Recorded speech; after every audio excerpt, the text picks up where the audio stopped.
विकसित राष्ट्र बनाने का संकल्प लिया है और उसे साकार करने के लिए पूरी प्रतिबद्धता के साथ निरंतर कार्य कर रहे हैं। आप सभी भली भांति जानते हैं 2014 से पहले पूर्व दुनिया के देश भारत को कमजोर और पिछड़े राष्ट्र के रूप में देखते थे, परंतु आज आदरणीय प्रधानमंत्री जी के सशक्त नेतृत्व के कारण पूरी दुनिया भारत की सामर्थ्य, शक्ति और क्षमता के आगे नतमस्तक है। आज भारत G20 समिट, वैश्विक AI समिट जैसे बड़े वैश्विक सम्मेलनों की सफल मेजबानी करके विश्व पटल पर अपनी नेतृत्व क्षमता का परिचय दे रहा है।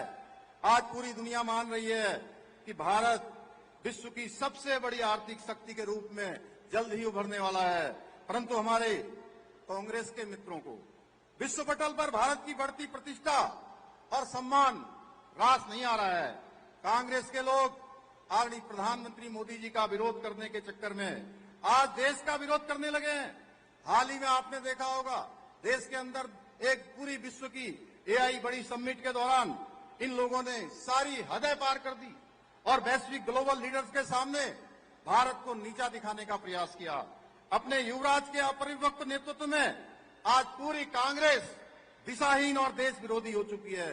भाइयों बहनों, आज आदरणीय प्रधानमंत्री जी के नेतृत्व में सनातन का जय घोष चारों ओर गूंजा है। भारत अपनी जड़ों से जुड़ते हुए पुनः विश्व गुरु बनने की ओर तेजी से अग्रसर हो रहा है। चाहे अयोध्या जी में भगवान श्री रामचंद्र जी का भव्य मंदिर बनना हो, काशी में काशी कॉरिडोर बनना हो, उज्जैन में महाकाल लोक बनना हो, या हमारे राज्य में केदारनाथ धाम, बद्रीनाथ धाम का मास्टर प्लान हो या नव निर्माण का काम हो।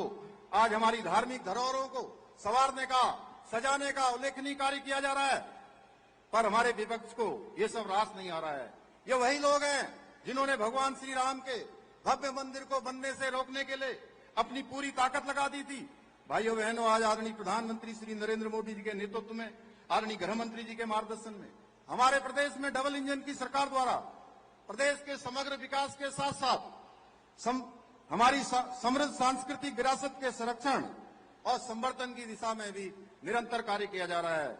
आज जहां राज्य में सड़क, शिक्षा, स्वास्थ्य, रेल और हवाई कनेक्टिविटी सहित सभी महत्वपूर्ण क्षेत्रों से जुड़े इंफ्रास्ट्रक्चर को मजबूत करने की दिशा में कार्य किया जा रहा है, वहीं विभिन्न नीतियों और योजनाओं के माध्यम से राज्य को सामाजिक और आर्थिक रूप से सशक्त और समृद्ध बनाने की दिशा में निरंतर प्रयास किया जा रहा है।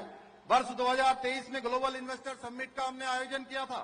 3,56,000 करोड़ के निवेश समझौते उस समय हुए थे। हमें गर्व है कि पिछले वर्ष आदरणीय गृह मंत्री जी के कर कमलों द्वारा 1 लाख करोड़ से अधिक के निवेश समझौतों को हमने धरातल में उतारने में सफलता प्राप्त की। यह हम सभी के लिए गर्व का विषय है कि आदरणीय प्रधानमंत्री जी के नेतृत्व और आदरणीय गृह मंत्री जी के मार्गदर्शन से बीते 4 वर्षों में हमारे राज्य ने पहली बार कई उल्लेखनीय उपलब्धियों का साक्षात्कार किया है। पहली बार राज्य में G20 वैश्विक सम्मेलन का साक्षी बना, पहली बार राज्य में राष्ट्रीय खेलों का आयोजन हुआ और पहली बार राज्य के खिलाड़ियों ने 100 से अधिक राष्ट्रीय खेलों में मेडल प्राप्त कर अंक तालिका में उत्तराखंड राज्य ने 7वां स्थान प्राप्त किया। पहली बार राज्य में वर्ष भर पर्यटन को बढ़ावा देने के लिए बृहद स्तर पर शीतकालीन यात्रा प्रारंभ की गई। भाइयों बहनों, डबल इंजन की सरकार ने बीते 4 सालों में हमारे राज्य की आर्थिकी में 1.5 गुना से अधिक की वृद्धि की हुई है और पिछले 1 वर्ष में राज्य की GSDP में 7.23% की बढ़ोतरी हुई है और प्रति व्यक्ति आय में 41% की वृद्धि हुई है। बीते 4 वर्षों में राज्य का बजट 60,000 से बढ़कर 1 लाख करोड़ को पार कर गया है। बीते 4 वर्षों में राज्य में 20,000 से अधिक नए उद्योग स्थापित हुए हैं। बीते 4 वर्षों में राज्य में स्टार्टअप की संख्या 700 से बढ़कर 1700 हो गई है। आज हेलीपोर्ट की संख्या 2 से 7 और वहीं हेलीपैड की संख्या 60 से बढ़कर 118 हो गई है।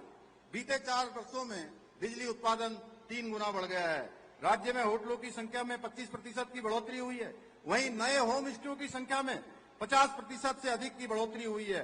आज डबल इंजन की सरकार के कारण राज्य दोगुनी रफ्तार से प्रगति कर रहा है। इसी का परिणाम है कि आज हमारे राज्य में रिवर्स प्लान 44% की बढ़ोतरी दर्ज की है।